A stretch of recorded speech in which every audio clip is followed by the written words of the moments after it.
Hey, what's up, guys? Happy Monday to you. Hope you had a wonderful weekend and you enjoyed the fights and you're ready to kick off another great week. Welcome to the Neutral Corner Boxing Podcast. I am your host, Michael Montero. This is episode 361 of TNC. As always, before I get started, guys, let me remind you to smash that like button. Make sure you subscribe. Make sure you give me likes, ratings, reviews, all that good stuff, and pay the fee. It is non-monetary. All I do is ask that you spread the word about the show. Just post it on your social. Send the link to one of your peoples. It could be a family member, a friend, a coworker, whatever. Just spread the word about the show to at least one person. Do that every week. That is all I ask from you guys. So, all right. I had one of those nights last night where my daughter was up a lot and I didn't sleep much. So my energy might be low today. I apologize ahead of time if that is the case. I will try to keep the energy peppy, but I don't know, guys. I'm definitely feeling tired right now, but we shall plow through. So we have much to discuss. Let's jump right into I talked a little bit about this last week. I'm going to hit on it again a little bit here. I want to give you guys some additional perspective, and of course we're going to be talking more about it in the coming months, into next year probably. And that is, you guys have seen more and more talk of Showtime bowing out of boxing. So a couple things here. um there are some people that are almost seemingly celebrating that fact, and I don't particularly think that's a good thing. um but I think what I'm seeing more of is people feeling vindicated for throwing out warnings and saying, hey, this thing can't keep running the way it's running. There's something wrong here. Something stinks. It's not going to work. Something needs to be ironed out, fixed. And those people were attacked. So I'll talk about that in just a minute, because they feel vindicated now. And I'm one of those people. But it has nothing to do with Showtime being out of boxing. That has more to do with the people running Showtime boxing. But anyway, I just wanted to give you guys, especially you younger guys, a little perspective here. But I think if you're 40 and over, you're going to feel what I'm saying here. Let me age myself. I'm 44 years old. That means I was a child of the 80s, a teenager of the 90s, a young adult of the 2000s. Okay, so I want you guys to put those time frames in your mind here as it relates to being a boxing fan in America. So obviously, when you're a kid, you're not paying for cable. You're not paying the bills. Your parents are. In the case of my dad, he would steal cable. I think I've told that story before, where there was like a green box in our neighborhood that kind of controlled the cable for the whole neighborhood, and my dad knew how to rig it. He knew how to like pop it open and rig it and turn cable on for everyone. And he would do that, but then sometimes he'd see the cable man driving down the street and say, oh shit, he'd run back there and pop it up and turn everything off, wait for the cable man to leave, and then he would turn it back on. So as a kid, even though we were broke and my family didn't have a lot of money, I still saw fights on HBO. I saw Mike Tyson fights on HBO as a kid. I was very, very lucky in that regard. But anyway, it's more so when I became a young adult. Okay. So I was in the Marine Corps like in the late 90s, early 2000s is when I'm like, early 20s, and I'm living on my own for the first time, have an apartment, just a young, broke 20 something year old trying to make it in the world. Right. In that time, we're talking early 2000s. Okay. Um, they started doing the bundle thing, right? For cable, and you could get your basic cable package plus HBO was a few dollars more, plus Showtime was a few dollars more, but there'd always be some kind of deal. And sometimes because I was a veteran, I get a deal because of that, my veteran status and stuff. But I'm telling you guys, I don't remember the exact price, but I swear back then you could get basic cable plus HBO and Showtime for like $60. I swear it was like $60 or something. And when you're that age and you don't have a lot of money, you have to be choosy about where you spend your money, right? As a young boxing fan, I wanted my boxing. And so it was worth it for me to maybe forego a couple of dinners, seriously, so that I could have my boxing. And maybe that meant I had to eat ramen noodles for dinner or a can of tuna, which I did plenty of times, so I could have my boxing. I know that sounds crazy, but that's how crazed of a boxing fan I was. And I felt like I was getting value for my money.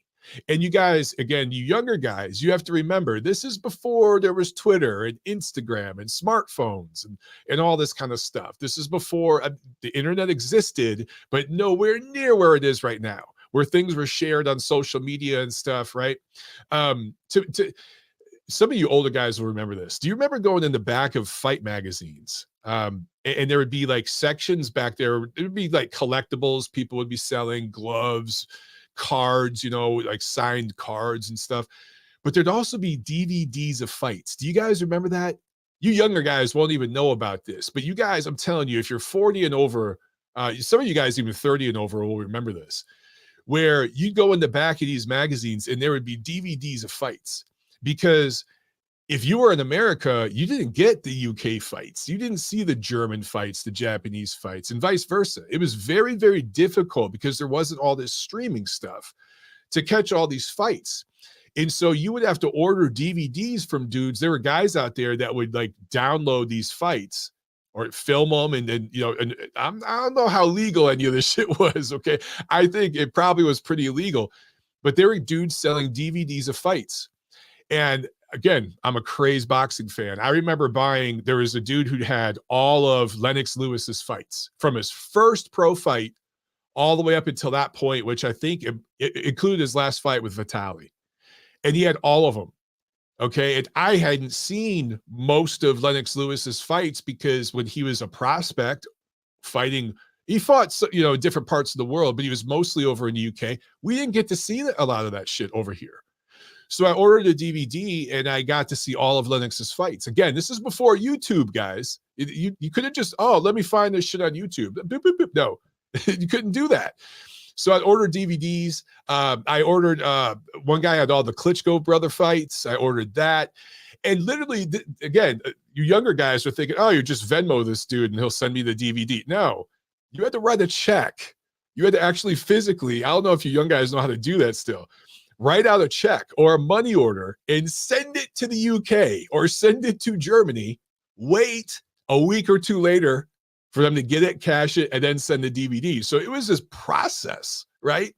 So anyway, as a young guy that loved boxing and was willing to do all that, I'm buying the magazines, I'm buying DVDs of fights, I just anywhere I can find fights, I want them.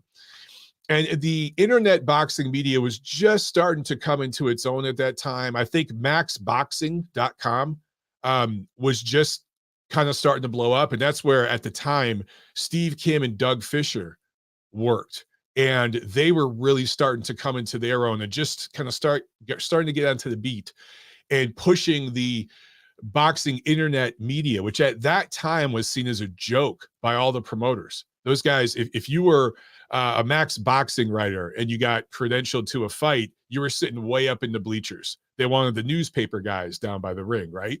Now, 99% of the guys sitting ringside covering fights are writing for a website, right? The times have changed. A lot of ringside credentials now are for just YouTubers. There's guys who don't even write for a site, but they have a podcast or something. So anyway, I want to give you guys this whole layout, just to paint a picture for you of what it was like being, again, a young guy, young 20s, not making a lot of money, just finding his way in the world, but love boxing. I knew. Now, were there fights on ESPN? Yes. You got your ESPN fights. And then at different times growing up as a kid, you had fights on like USA and, different networks. But the two biggest shows in town was HBO and Showtime. And as a fan, you knew that that's where the best fights were going to be. It was the best fighters in the world, right? Were on those two networks. So it was worth it for me to spend the money to get those networks. And I felt like I was getting my money's worth because also at that time, those networks had great shows. It was before all the politics had kind of taken over at the networks, and they were trying to push certain social agendas and stuff. And they were just trying to entertain and put on really good shows, and shows like obviously The Sopranos, Oz, over on Showtime. Or no, Oz was HBO. Shows like that were really, truly groundbreaking at that time, you know? So you were getting all that. And then the sports programming, non-boxing, like they had Real Sports. That actually used to be a good show. Now it's unwatchable, completely unwatchable. Inside the NFL used to be an awesome show. I never missed it. Now it's completely unwatchable. But like, I honestly felt I was getting my money's worth. And I felt no issues. I had no issues paying that 60, 70 bucks, whatever it was, to get my Showtime and HBO, because I knew Friday night, Saturday night, I'm going to get some awesome fights, right? I knew that at least a couple times a month between the two of them, I'm going to get some awesome fights on the weekend. Okay. Here we are in 2023. And a few years ago, HBO boxing is left. And now we're at a point, a precipice, where Showtime boxing is bowing out. And I do think Showtime, which they actually have a fight card this weekend, and this might be the last fight card on regular Showtime. We'll see. We'll talk more about that later. But Showtime pay-per-view will stick around until, mark my words on this, they'll continue to broadcast pay-per-view fights on Showtime because that's not costing the network any money. All right, everything's built in for them. It's not something that's going to really cost them money. The promoters who loses out on those pay-per-views that don't do well, it's not the network. But until Uncle Al and PBC announce their new deal with whatever new streaming platform they're moving to, the rumor lately is that they're going to Amazon. They're going to go over to Amazon and bring their their platform over to that streaming service. And I think if you have Amazon Prime, you'll get to watch PBC. Okay. That's the rumor. Nothing's been announced. But as soon as that deal is announced and it begins, then Showtime will be all the way out. But until then, when things are that's why they're keeping the waters murky and you're not seeing any reports. You know, all the guys at boxing scene, like Jake Donovan's, they know exactly what's going to happen. They know exactly what's going to happen because they're in with that crowd, right? They're being told not to say a damn thing. So where they're at right now is they're going to pull back when the deal is announced next year, perhaps next year at some point, maybe late this year, early next year. Then Showtime will 100% bow out of boxing in terms of those pay-per-view cards. But until then, there's going to be a little dabbling here and there, okay? But it's on the way out. So is that something that I'm happy about? Is it something that I'm excited about? Of course not. But it's also something that I'm not really sad about because I accepted years ago that Showtime was done. And before HBO bowed out, you could see the writing on the wall that they were done. HBO's decision, I think, had less to do with money and more to do with just where the network people wanted to take HBO. Showtime, it's a little bit of both. It's actually a little bit of both because of their parent company and some of the financial issues and stuff like that. So it is a little bit of both with Showtime. It is about money, but it's also where people want to take that network. Anyway, again, I wanted to paint the picture of when I was young and got Showtime and stuff. And I'd have friends come, and HBO, and I'd have friends come over. My brother would come over pretty much every Saturday night. We'd be hanging out and stuff. When we had girlfriends, we'd be double dating with girlfriends. When we were single, we'd be going to the bar looking for girlfriends, right? But when fights were on, man, we were home watching fights. We had the boys over. It was just a great time. It was so much fun. And I always felt like I was getting my money's worth at that time, in that era. Always did. Now, I was a young, ignorant fan in some ways because I didn't have that historical perspective, but I'd watch boxing when I was a kid. I knew what was a quality fight and what was a shit show. There were pay-per-views back then, and there were shitty pay-per-views back then. I didn't buy the shitty pay-per-views. I bought the good ones. I could distinguish, where my money was best spent, okay? But those were wonderful memories. But if we're being honest, HBO boxing in its last few years and Showtime boxing, especially in its last few years, have just not been worth the price, the subscription price. They haven't been worth it. And, I keep saying Showtime's limping out. They're on their way out. They'll probably be fully out by next year. But they've been out. If we're being honest, I'm talking non-pay-per-view, guys. I'm talking regular Showtime. Showtime boxing has been done for a couple years now. It really has. Name me the last really good fight card you saw on Showtime, not pay-per-view, Showtime. Name me the last consistent 2 or 3 good cards in a row on Showtime. You're gonna have to go way back for that. 20 years ago, you would get that. You get 2, 3, 4, 5 shows in a row that were great. You really would. Same thing on HBO. And at one point, I thought Showtime was doing a better job in that era of showcasing the little guys and putting out what I call like the diehard fight fan type of matchups, not just the casual fan type of matchups. HBO got more into that, particularly when Heyman was over at HBO. A lot of you guys don't know, Heyman had a long run on HBO. We refer to that as the Andre Berto years. All right. I'm not even going to go into all that crap, but those of you who remember, you know what I'm talking about. Anyway, we weren't getting that the last few years of HBO, and we certainly weren't getting it the last few years of Showtime. So like, this is almost like seeing a family member who has cancer, and you know that they're eventually going to leave you. And it might be 6 months, it might be 6 years, but you see the writing on the wall. That's kind of what this was.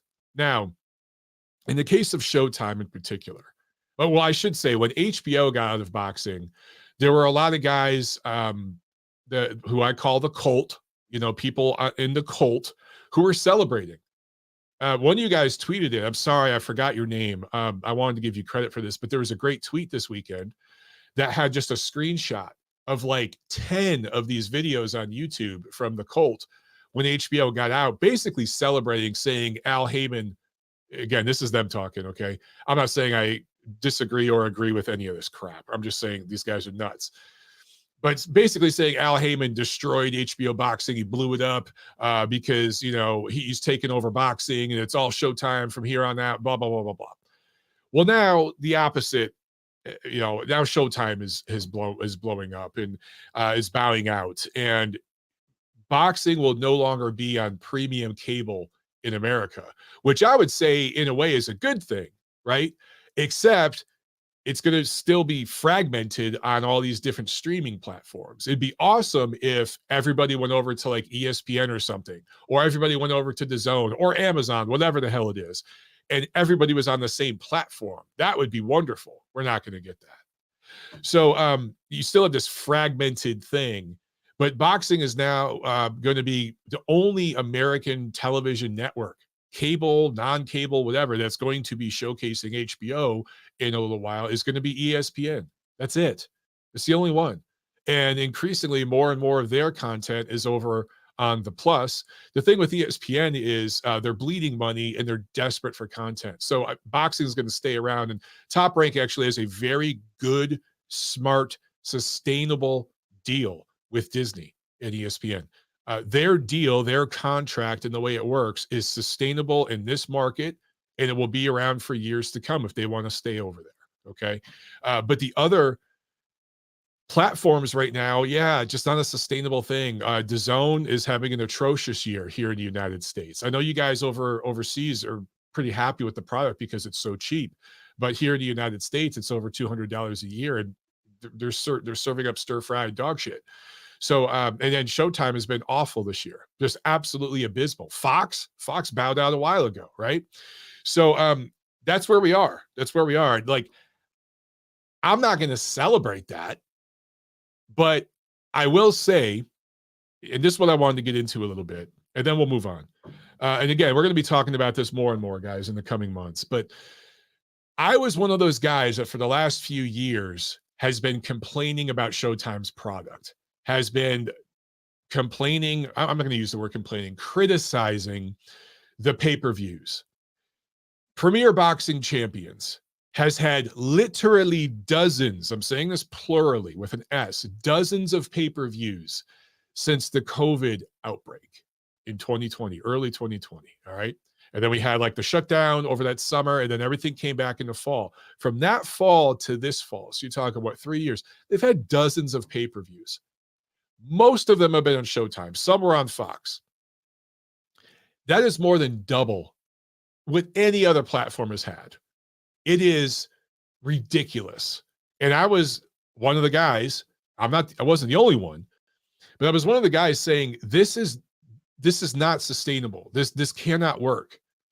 And I was also one of the guys calling out the hypocrisy of people like Steven Espinoza, who plays Mr. Woke, Mr. I care about the little guy, I care about the downtrodden, on Twitter, but he has no problem manipulating and taking advantage of people, charging them $80 to have Gervonta Davis fight a B or C level opponent for a WBA Reggie belt.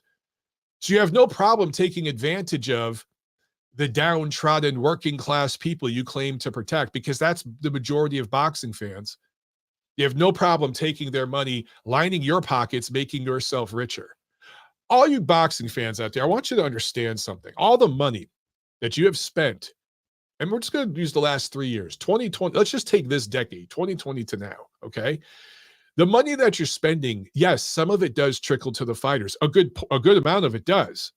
But it also lines the pockets of these network executives, even more so than the promoters in a lot of cases, particularly pay-per-views, okay? That's who's getting paid. So y'all that were, fighting for Al Heyman, yeah, Al Heyman, yeah, we're gonna support him. You guys just made Steven Espinoza slightly richer over the last few years. That's those of you who actually bought the pay-per-views, because most of you stream the shit, regardless of what you say on Twitter. And so I think there are a lot of people right now who feel vindicated. And they're talking a little shit on Twitter. They're talking a little shit on YouTube. They're not necessarily saying, oh my God, this is great that Showtime is going to get out of boxing. Yeah, less boxing on television in America. That's a good thing. No one's saying that. Maybe some people are. I would completely disagree with anybody saying something like that. But I do think some people are feeling vindicated because they've been saying, dude, you can't keep doing this. You can't keep putting on pay-per-view and 150,000 people are buying this shit. The network isn't going to keep, the money will run out.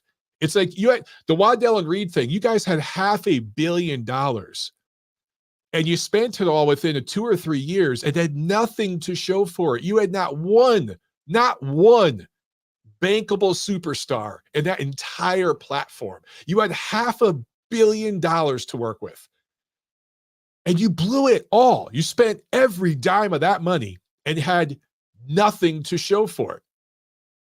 Gervonta Davis wasn't around in that era, okay? But guys like Deontay Wilder, Errol Spence, we were told that they're these massive superstars. They walk down the street and get mobbed.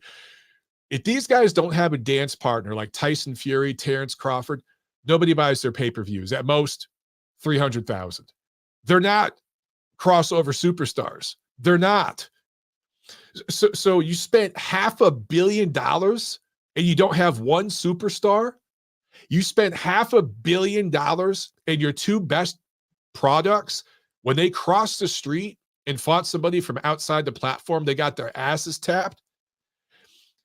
It's just, in terms of making money, it's one of the best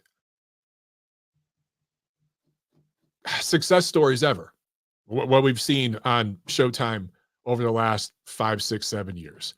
In terms of building a sustainable business and brand and building superstar fighters and developing elite level, Hall of Fame level talent, it's one of the grossest failures we've seen in boxing in the modern era.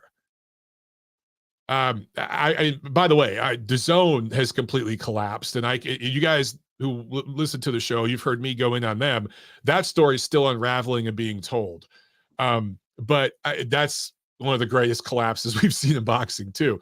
But I'm specifically talking about on network television. This is premium cable, but still like net TV in America. I'm just trying to think of just a collapse of a product in such rapid time with nothing to show for it, except, and that's why you hear guys like Espinoza talking about gate revenues. He's a network guy. He doesn't get a dime of the gate revenue. But when they were promoting Canelo Charlo during Fight Week, he was talking about, they've got 3 $20 million gate revenues this year. Well, yeah, but those weren't all in-house promotions. They were crossing the street type of promotions. And the network doesn't get any of that gate revenue. That's ticket sales. Why don't you talk about the buy rates and the viewership rates for all your cards this year. So anyway, yes, I think some people are seeing Espinoza and his ilk kind of get their comeuppance right now, and they feel vindicated. All right. And for those people, like, I would say, go ahead and talk your shit. Go ahead and talk your shit, because I know you were attacked. I know I was attacked.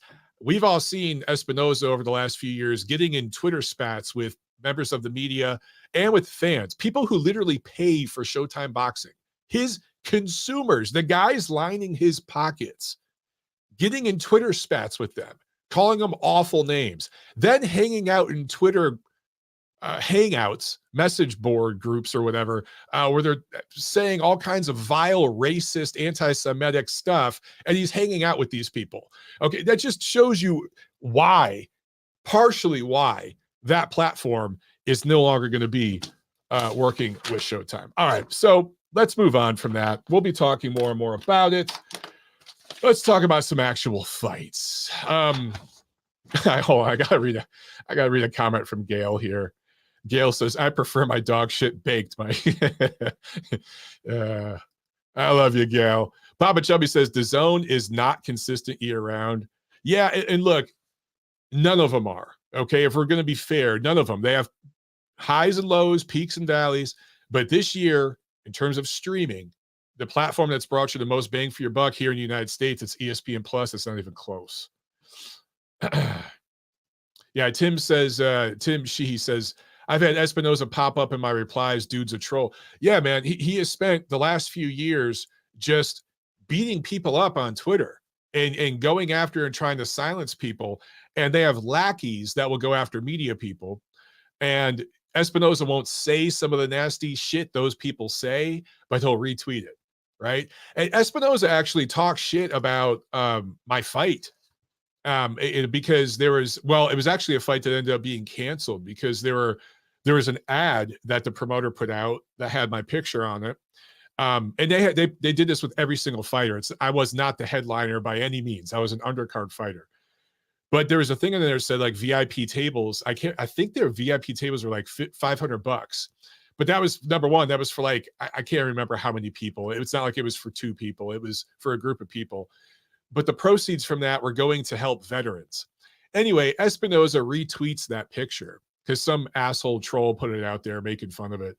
And he retweets it. It goes on a rant about, oh, Montero, you're always dissing the pay-per-views and all this. And here you are charging $500 to people as if I'm the promoter, as if I'm the headliner of the show, with no context. That is how dedicated that guy was to going after anybody who criticized him in his platform. He literally would retweet stuff like that and not even do 3 seconds of research and just go on a diatribe about something that was completely false. It was based on a false notion and make himself look like a fucking idiot. And he did this over and over and over again for years. And now he is where he is. Okay. Let's talk about last Saturday, shall we? Let's start over in Sheffield, England. It was October 7th. In the main event, Leigh Wood comes from behind, scores a knockout of the year contender. Maybe Zhang's got a better knockout over Joyce, but maybe this is round of the year contender because of the back and forth. But TKO 7 win over Josh Warrington. This was the first defense of Wood's WBA featherweight belt. Warrington was up on all three cards, won 5 of the first 6 rounds. I think 2 of the judges had him up 5-1. One had him up 4-2. But he was up. I thought he won 5 of the first 6 rounds, and he was on his way to winning the 7th round when he got caught with a beautiful, short little hook from Wood that caught Warrington just on the tip of the chin. And Warrington didn't cover up. He didn't hold. He didn't take a knee. He tried to stand in there and take it. Wood saw he was hurt, followed up, right, left, right, left, right, left. And next thing you know, Warrington's on the canvas, fight's over. It was a thrilling come-from-behind win for Wood, who has become one of the fighters that I would call must-see TV. He's become one of those guys that you want to see him fight live. Increasingly in this boxing world, this landscape we have right now, a lot of you guys are catching replays on your streaming apps. That's the beauty of having an ESPN Plus or a DAZN or whatever, is the next morning, if you're busy Saturday night, the next morning, Sunday morning, you can pop it up and watch the fight. But Leigh Wood is one of those guys, you got to see him live. You don't want to wait till the next day because you don't know what's going to happen with this dude. He can turn it around in an instant. This was just a great win and a fight that he was losing pretty handedly. CompuBox had Warrington landing 104 of 300 punches, 35% accuracy. And they had Wood landing 53 of 224, 24% accuracy. So that lets you kind of know where the fight was when this happened. If there is a pound for pound list of exciting fighters, I'm not necessarily talking about elite fighters. I'm talking about exciting fighters where you really get the bang for your buck entertainment wise. Leigh Wood's on that list. He's on that list right now. He's toward the top of that list, honestly. Also on this card, Terry Harper and Cecilia Braekhus fight to a majority draw. This would have been, this was for 2 belts. Harper had the WBA junior middleweight and the WBO was vacant. I guess that stays vacant. Braekhus was slightly more active. Harper slightly more accurate. In the end, the punch numbers were kind of even. I was fine with the draw on this. I don't know. I've seen some people thought that Braekhus edged it. Some people thought Harper should have won. But all in all, I didn't see one woman really separate herself from the other clearly, distinctively. I'm cool with the draw. And then in Las Vegas, Gilberto Zurdo Ramirez scores a unanimous decision win over Joe Smith Jr. This was the cruiserweight debut for both of them. And Gilberto looked like massive. He looks so much bigger than Joe Smith. Joe Smith was a big light heavyweight, and he'll fill in the cruiserweight pretty well. But somehow Ramirez looked huge. And this guy, Ramirez, used to make 168. I don't know how the hell he did that. And seeing the way he looked in this fight, I don't know how the hell he made 175. He looks like a natural cruiserweight. So whatever the hell this guy was doing to make weight, I don't know if it was healthy and perhaps hurting his performances. I don't know. But he looked rejuvenated in this fight. He looked better. He outboxed Joe Smith over 10 rounds. Joe looked a little flat. Joe had moments, but Zurdo clearly won 9 of the 10 rounds, 8-9 of the 10 rounds. And this was Zurdo's first fight since that loss to Bivol last November. It was Smith, his first fight since the TKO loss to Beterbiev last June. So both of these guys were inactive. For Smith, I think it's time to hang up the gloves. And I hate saying that because I'm a fan of Joe Smith Jr. He's one of those guys that we need more of in boxing, in that he's a blue-collar, hardworking guy that would also box. And most of the guys who do that do not become top-level, world-class level fighters. They kind of stay at the journeyman level. But he's one of those guys living that lifestyle that broke through. So to see a guy, and he's not the only one, we've seen plenty of them in recent years, but there's not many of them. When you see a guy that's working a day job, he's working on a construction crew, he's chopping down trees, he's doing carpentry, whatever it is, and then he gets in the ring on Saturday and fights for world titles and shit. How can you not be a fan of that, right? And Joe Smith is one of the physically strongest fighters, pound for pound, of this last era. He's just a very physically strong human being. So it was just kind of fun to watch him in there. And I think really underrated by a lot of people. But Gilberto Ramirez was better in this fight in pretty much every facet. Suddenly, cruiserweight's becoming somewhat interesting again. It's been dead for the last couple of years. Absolutely dead. But with Opataya, he recently had a good performance. And now Zurdo just had a good performance. He's a welcome addition to this division. I'd love to see Zurdo in there against Opataya. Why wait? Do it! I know they're not going to jump right to that, but I'd be really excited to see the two of them fight. I would be really, really interested in that. And Zurdo, has there been a Mexican cruiserweight champion? Has there? I want to say there has been one, but maybe not. Correct me if I'm wrong, guys. but he'd have a real chance at winning a belt because the division's completely blown up right now. I think he really has a chance, man. But that was a lot of fun. That was a lot of fun. Just seeing two guys that I'm a fan of. I mean, particularly Joe Smith fight at cruiserweight. And I thought maybe this fight would get perhaps sloppy, ugly. But Zurdo looked really good. Now, I will say this. People are saying, oh my God, does this mean he could beat Bivol in a rematch? Because he looked so good. He looked rejuvenated. Man, if he fights like this against Bivol, guys, he can't. Dimitri Bivol and Joe Smith Jr. are two different guys that fight very, very different styles. Smith's style is perfect for Zurdo. Bivol's, not so much. If they fought again, Bivol would beat the brakes off of Zurdo again. They don't need to entertain that. Zurdo looked like a fantastic technical boxer in this fight against a faded, half-retired, one foot out the door Joe Smith. Bloated. Smith doesn't need to be fighting at cruiserweight. Okay, so everyone slow down. All that being said, what do I always say? Pump the brakes.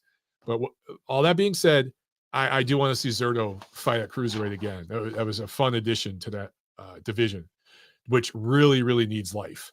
Okay, let's do the preview real quick. Midwest Boxing says, Mike, you looked in better shape than Zurdo. Hey, man, he just moved up 25 pounds. All I'm saying is he's a welcome addition to that division because that division has been absolutely dead. Now, I'm not saying he's going to go in there and beat Opataya. I'm not saying that. All I'm saying is, hey, it's breathing some life in a dead division. I want to see him fight again. I want to see what he can do. Okay. This Saturday, October 14th, let's start over in Australia. Queensland, Australia on Showtime here in the United States. Tim Tszyu defending his WBO junior middleweight title. I guess we got to call it the email title because he won it. He won it through email, but I can't compare this situation to the Devin Haney thing because that was the WBC franchise. This was the WBO doing the right thing. Okay. Tszyu had won an interim belt last March, and I got to give the WBO credit here. They're one of the only sanctioning organizations seemingly that still sticks to the rules sometimes. Jermell Charlo, the former undisputed junior middleweight champion, has not defended that crown in over a year. It just had a fight at super middleweight, which he was completely shut out, 12-0 in. So I think the WBO is right in stripping him. All those groups should have stripped him. There have been fighters who have been stripped for much, much less. But they're all in business with that platform, whatever. Okay. So Tszyu got elevated from interim champ to full champion. That is why this is the first defense of his full championship against American Brian Mendoza. Mendoza coming off upset win, his KO7 upset win over Sebastian Fundora in April. So this will be very interesting to see if he can carry that momentum into this fight with Tszyu. I will say this about Mendoza, just levels. He was completely, thoroughly outboxed by Jesus Ramos a couple years back. So that lets you know his level as a boxer. But he does have some crack to him. He can punch. I do think Tszyu is a lot more technically sound and defensively sound than Fundora. Doesn't stand as straight up. Isn't there to be hit the same way. So I like Tszyu big in this fight. I think he's going to stop Mendoza and entertain the crowd there in Queensland and get people talking even more about him becoming potentially the best junior middleweight in the world. It remains to be seen what Charlo is going to do. But as far as I understand it, I want to say Tszyu, well, I guess he was his WBO mandatory. So now I don't know what's going to happen with that whole thing. All right. Coming over here to America in Rosenberg, Texas, which where is Rosenberg, Texas? You guys are going to have to, one of you Texas guys in the chat, let us know. I've never heard of Rosenberg, Texas. It's got to be a suburb of one of the towns there, right? Top Rank is a show that's going to be on ESPN Plus. Janibek Alimkhanuly, 14-0, going up against Vincenzo Gualtieri, 21-0-1 out of Germany. Yes, Vincenzo Gualtieri out of Germany. You heard that correctly. He's not German, but he is German, right? This is for Alimkhanuly's WBO middleweight belt and Gualtieri's IBF middleweight belt. Alimkhanuly won the interim belt last May, was bumped up to full champ late last year, and this will be the second defense of his full title. Gualtieri won his vacant belt last July. This will be his first defense. This will be his first fight outside of Germany. This will be his first fight against a high-level, elite-level opponent. He has a very domestic-level, German domestic-level resume, and he has very little punching power. So this should be one-way traffic from Alimkhanuly, who I like to win this fight by stoppage and to unify two of the middleweight belts. This is great management by Top Rank.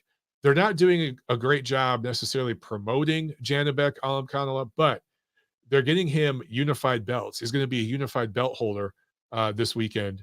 And for a guy that's being absolutely ducked by everyone in that division, you want to talk about a dead division. Middleweight is completely shot to shit. It's dead. Just dead. Everyone's left. The stars of the, Canelo, Golovkin left. Andre dumped his belt because he didn't want to face Janibek and left. Not that he was a star, but I'm just saying all the champions. The only guy there who has somewhat of a name is Jermall Charlo, and he can't draw flies to shit in terms of selling a fight. But he has a name. The Charlo brothers have somewhat of a name. But do you think he'd go anywhere near Alimkhanuly? Do you think he would? We all know the answer to that question. So that division, now at least you're going to have a top dog. After this weekend, you'll know who the top guy is, both on paper and just from the eye test. Okay. Let's okay, Omar says Rosenberg is near Houston, Texas. Okay, cool. Thank you. I appreciate that. I didn't know because I know the Dallas suburbs pretty well, and I never heard of it. So I'm thinking, man, it's got to be Houston, San Antonio, one of those. Okay, let's jump to a couple phone calls, shall we? All right. Let's go to, I believe this is Hamed. What's up, Hamed? How you doing? Hamed, you there? Hello. Uh-oh. Hope something isn't up with the phones. Let me try, let me get this next call and see. Hopefully it's not me. Let's go to Thad. I believe this is Thad. Thad, can you hear me? Yes, Mike. Okay. What's up, there? Man? Yeah, I can hear you. Hey. Yeah, I'm surprised you're not picking your paisan, Paulie Gualtieri from Sopranos against I know, right? Alimkhanuly. Yeah, I was going to say insert joke yeah, here. You can tell. Yeah. But, I like the knockout there. I think it's great matchmaking. Although he did beat up Falcao pretty good, and the other fight with Mendoza, he's going into a hornet's nest. Yeah, it's just the levels are too different between these two. So yeah. It's a nice double parlay, double KO parlay. Right. Yeah, I'm wondering if anyone in your audience watched the Kim Clavel fight. Now, I didn't, but I was interested because I had one of those what the hell parlays with Bet the Bully KO4. It was plus 700 odds. I also had Ramirez by unanimous decision at plus 350, and all I needed was Kim Clavel to win by decision. And I saw she lost by split decision where one judge had her up like 8-2. And I figured, maybe she got robbed here. And now I read in Boxing Scene that she possibly did. So if that's the case, I put a $50 bet to win $6,000 and lost on a unanimous decision that might have been a robbery. So I'm having a hard time swallowing that one. I feel like there's been a few of those lately for you. It sucks. Oh, God. It's unbelievable. Yeah, I've been on the wrong end. Normally, I'm on the right end where I'm like, all right, well, we're fighting Canada. Clavel's Canadian. This is her territory. Figure she gets a decision. But, wow, it's been opposite. The same thing with Sandy Ryan. Yeah. You figure she would have got the decision, too. Women's boxing, man, it's not an easy fight. Not an easy sport to judge because there's not a lot of power involved. And you're basically, it's a crapshoot on what you're looking for. The judges are all over the place in a lot of those female fights. All over the place. A lot. And then again, in the Joe Smith fight now, I was betting against Joe and I know he's coming off. I got to say, I tip my hat to Joe Smith because, his brother passed away under very bad circumstances this year. And to come out of retirement, basically, in a fight the way he fought, I had him winning 4 rounds. I was nervous at the end because I had a lot on Ramirez, and I thought Joe at least won 4 rounds. And when I heard those scores, I'm like, how the hell can you score 9 rounds to 1 in that fight where Joe Smith took 4 rounds? I mean, he took 4 rounds. If you're any kind of competent judge, you have to give him 4 rounds. 3 at the very least, but 1? Come on. What are they doing, Mike? I mean, what kind of fights are they watching? Are they watching Floyd Mayweather fights and then applying it to fights now, okay, when these fighters aren't Floyd Mayweather? I mean, what are they looking for? It's not clean, effective punching, okay? It's not ring generalship, although Ramirez was the ring general in 6 rounds, okay? But Joe landed the harder punches, at least 4 rounds. So Joe's definitely I'm just at a loss, anymore. Of the two. He's definitely a stronger guy, yeah. Yeah, and Ramirez looks soft. I mean, he's like a souped-up version of Chavez Jr., isn't he? Yeah. I mean, with this lackadaisical approach, I don't see him doing anything at cruiserweight. Because, Mike, let me tell you, cruiserweight, maybe besides light heavyweight, it's kind of like my favorite division now. You have a lot of fighters there that are top-notch and that could bang. You got Opataya. I think he's the best of the lot. Yeah. I think you're going to have a rematch with Bradis, who I think is still second. He broke his jaw in that first fight. And you got a lot of up-and-comer guys. There's a fight, Ryan Rositsky. He impressed me when he fought one of those heavyweights. He was coming up from cruiserweight to fight a heavyweight. He gave him a run for his money. I thought he might even pull it out. A guy who fought Dylan White and lost after White tested positive. I forget his name. But this guy impressed me, man. I guess he fights like Jack Dempsey. That's his idol. And the way he punches, it's similar. And he just knocks guys straight out. And he's fighting a guy, Zurdo, I believe his name is, from Africa, I think. He's a puncher, too. That's going to be explosive. They have like 80 fights between them. I think only 4. They didn't knock their opponent out. So it's bombs away. And in a division like that, Ramirez is going to get absolutely knocked out. Yeah. If he comes in the way he comes in. He doesn't have a prayer. He just doesn't have enough power to keep these kind of guys like Opataya off. I mean, this guy, he's a truck. And I think there's a lot of great fights to have at cruiserweight, and that's a division to keep an eye on. And if you're referring to a Latino cruiserweight, wasn't Carlos De Leon a Latino cruiserweight? I don't know if he was Mexican, but he fought Holyfield, I think, when Holyfield unified. Yeah, he was. He was a good fighter. I don't think he was. But yeah, he wasn't Mexican. Him. That's and there was right. another guy too. I know there's been a few that were Latino heritage, but I don't know if they were necessarily Mexican. I don't know. But I'm with you. I mean, look, I just want to see these guys at cruiserweight fight each other because I feel like we all know Opataya is the top guy, but we don't have rivalries. Right. We don't have guys fighting each other, and you need that to make a division hot. So if these guys start fighting each other, I get interested because I've always loved the cruiserweights. It's such an underrated division, It is. It's like yesteryear's heavyweight division. These guys are the same size as like what they used to be in the 60s, in the 70s. Exactly. So, I mean, there's just a lot there. There's a lot of meat on the bone. It's just like you said. It's just a matter of getting these guys in the ring.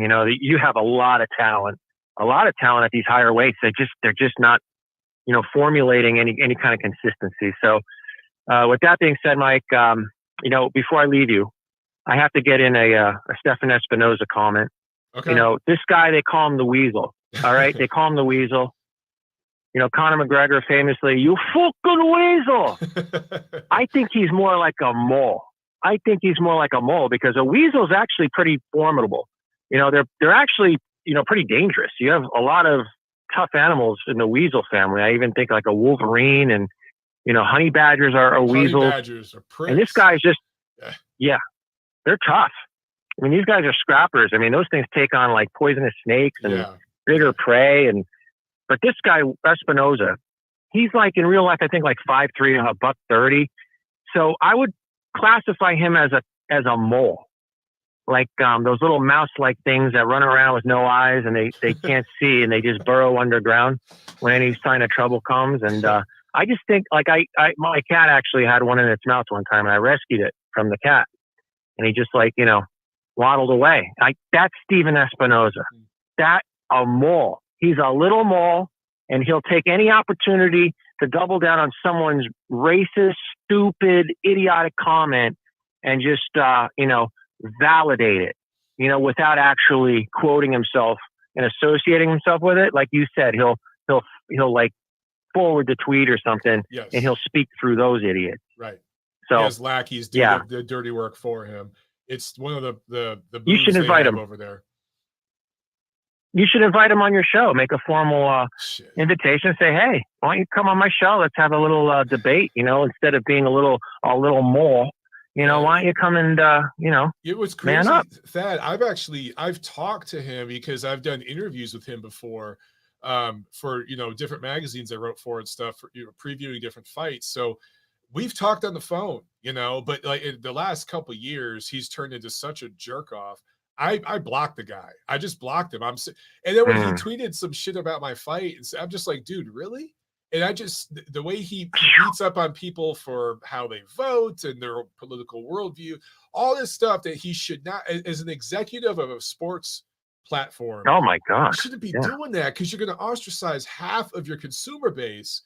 And he just, I'm not at all surprised to hear that Showtime is bowing out. And again, if people were buying the pay-per-views, if people were watching Showtime for boxing, they'd stick around. They're not. And that tells you no one's really interested in the product. Yeah. There's a few sycophants that defend it. Other than that, it's struggling.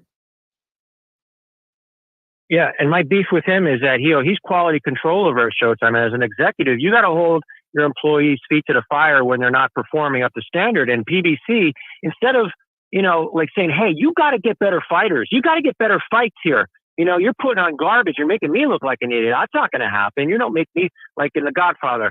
You don't make me look ridiculous. I can't afford to look ridiculous. Well, he looks ridiculous. Yeah. He looks ridiculous, Mike. And he actually, torpedoed boxing on Showtime. His quality control. That's another network gone because of Al Heyman and PBC. And this guy is just lackluster effort. He wanted to be a cheerleader, instead of an authority figure. It's like a father who's trying to be their son's friend instead of being a dad. Well, yeah, like get out there and be a man. Instead of pushing back, or instead of, how about listening to guys like me, to fans, to media, criticizing your product, instead of listening and actually like listening to the people who buy your shit and trying to communicate with them and make things better, he would battle us, and he would double down on, Plant Benavidez is a super fight. No, it's not. Now, there are a few 21-year-olds who believe that because they don't know what they're watching. Yeah. But anybody that's watched boxing for more than the last 5 years or so knows that's not a super fight. And so he was trying to be like this. He was shucking and jiving and trying to fool people and trick people into paying. They thought they were buying a Corvette when they're buying a fucking Chevette. That's the truth. And the jig is up. The jig is up. Yeah, both Chevys, by the way. The Chevette and the Corvette. There you go, right? Yeah. I got a vet. I show up, I'm going to pick up my date. Yeah, I have a vet. Yeah, Chevette, but oh well. Not the right vet. Yeah. All right, Mike. We'll enjoy the show. Maybe I'll talk to you next week or the week after, and we'll see what's coming up with these cruiserweights. But watch Ryan Rosicki when he fights. Right. Oh, my God, this guy's amazing. Will do. All right, have a good one. You too, brother. Bye. All right, there he goes. Let's get to a super chat here from Aaron Gortman. Thank you so much. He says, yo, Big Mike, will you fight a completely roided out Eddie Hearn per Kenny Keith Jr.? Yeah, shout out to my boys, Kenny and Vince, on the boxing rant. And I appreciate the kind words. They talked about my fight for a little bit.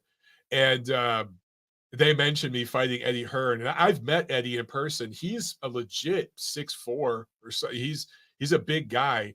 And he is looking pretty roided out. I don't know what the hell Eddie's doing. I know he's not working out as much as I have been.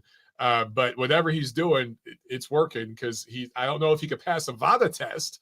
There's a lot of guys fighting for him that are not passing VADA tests. But, look, man, Eddie would be one of those guys that there has been talk in the past of like media members and non-fighters in the boxing world fighting each other and who should fight who. And I would say, you know, just in terms of size, Chris Mannix is another guy that is my height. He's like 6'4". I've seen Chris in person. I met him. And I'd fight him. I'd fight Eddie Hearn. If I'm fighting Eddie Hearn, I expect to get paid handsomely. I expect to be on DAZN, Matchroom, and get paid handsomely. But dude, that would be fun. And yeah, I'd do it in a heartbeat. That'd be awesome. Aaron adds, he says, I'm like 6'4" and he's bigger than me. Yeah, Eddie might be 6'5". He might be 6'5". I don't know. But I've met him and he's definitely, you know, because a lot of guys would be like, I'm 6'4", and you find out, you know, they're really 6'2". But a lot of dudes lie about that kind of stuff, but he doesn't. All right, guys. Hamed, I saw that your call keeps dropping. So I don't know what's up with your phone, man. But let's see. Sal says, I would pay double pay-per-view to see you beat up Ellie Sackback. You know, I've met Ellie too. He's a very tiny, tiny little man. And I would just feel bad about that. I couldn't fight him. And he's kind of got, no disrespect, or he's kind of got like beta energy. I don't know if he's ever been in a fight in his life. I wouldn't want to do that. He's a tiny little man. Ace says, does the PBC mismatches in so-called pay-per-view fights continue on other networks, or does the new network get smart enough to demand real 50-50 fights? Fantastic question, Ace. My answer is I don't know. I would like to say that, let's say if they go to Amazon and they're trying to negotiate a deal, that somebody at Amazon, I don't know if any of the network people, the executives at Amazon, know a damn thing about boxing, but there has to be somebody there that knows a boxing guy and could call them, say, hey, what can you tell us about Al Heyman and his resume in boxing? And if this person's being honest, they'll say, well, he was at HBO and that contract ran out. Then he went to Spike TV, CBS, NBC, Fox. All those contracts ran out. He was briefly over at ESPN. That contract ran out. Then there was Showtime. That contract ran out. So he has a track record of negotiating his way into exorbitant, massive contracts, overpaying his fighters. His fights underperform in terms of ratings. When his fighters step up and face the best from other platforms, they get demolished over 90% of the time. It's not even like they just get beat, they get demolished. And he's probably going to try to do this move again. So if we're going to do a deal with him, and he does have a lot of fighters, and he does put on a good product when they do it right, he's very good at marketing to the youth. They're very good at marketing through social media to the youth. Better probably than the other promoters, at least here in America. So it would be good to do a deal with him. Again, if you're Amazon, you need content for your streaming. These streaming services need content. They're desperate for it. So if I'm somebody at Amazon, I'm saying, look, we get to say yes or no on the matches. We have to approve the matchmaking. And we're going to work out a financial deal here where you're getting some money up front, but there's going to be money on the back end that's determined based on your ratings and what you're bringing to the table. We're not just going to blindly shell out money for this product. If they look at the Waddell and Reed thing, again, $500 million got blown through in a few years. Not one of those networks that Showtime was giving money, or I'm sorry, Showtime, PBC was giving money. They were paying to air their fights on these platforms, right? Not one of them is still airing PBC's fights. They had $500 million. So Ace, I would hope somebody there would get it. But again, on the flip side, Al Heyman has a history of negotiating massive deals. And he does very good in the boardroom. Him and his people are very, very smart. and they get in the boardroom with certain network types. And I think there's certain angles they can play, particularly now in our current climate in this country, that helps them in those boardrooms with these network people. And it would not surprise me one iota to see Al Heyman get another massive lucrative deal with some platform somewhere. And they announce it. There's this big launch. Boxing Scene does a bunch of articles detailing the dollar amounts, and it's hundreds of millions. Wouldn't surprise me one iota. I don't think it should happen, but it wouldn't surprise me if it did. I will say this.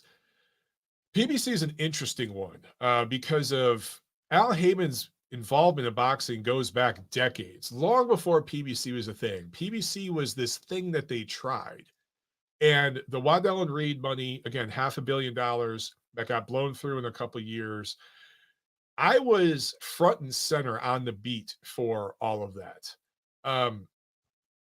I was at a lot of those early shows when PBC had just launched, and I saw the exorbitant money that they were spending on it. Just drivers for the commentators, drivers for the fighters.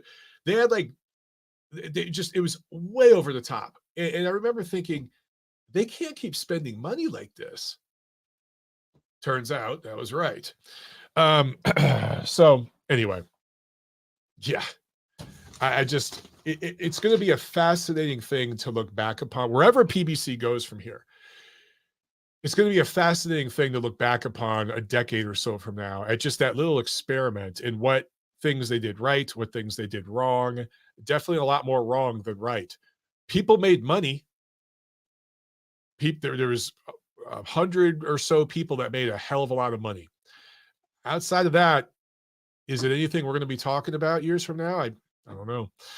All right, guys, that is an hour in. We're going to dip out for this episode. We will, I'm not 50-50. I'm doing a show next week. Okay. We might do a show next week. I'm not 100% sure, but we'll definitely be back the week after that. So just want to let you guys know. Have a great week, and we'll do it again soon. Pay that fee. I'll see you at the fights.